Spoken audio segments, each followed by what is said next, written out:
Venezuela డైరెక్ట్‌గా వెళ్లి దాని మీద దాడి చేద్దామని అమెరికా రెడీ అయింది.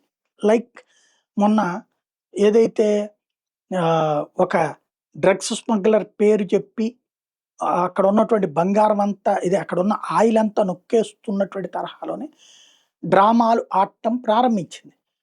వాళ్ళ మీదకి దాడికే పంపించింది. బట్ అట్లాంటి చో దాని ఆ వార్తలు హైలైట్ చేసినటువంటోళ్ళు. భూకంపం వార్తలతో ఇప్పుడది అతలాకుతలమయ్యుంది. వేలాది మంది ప్రాణాలు కోల్పోయిన పరిస్థితి.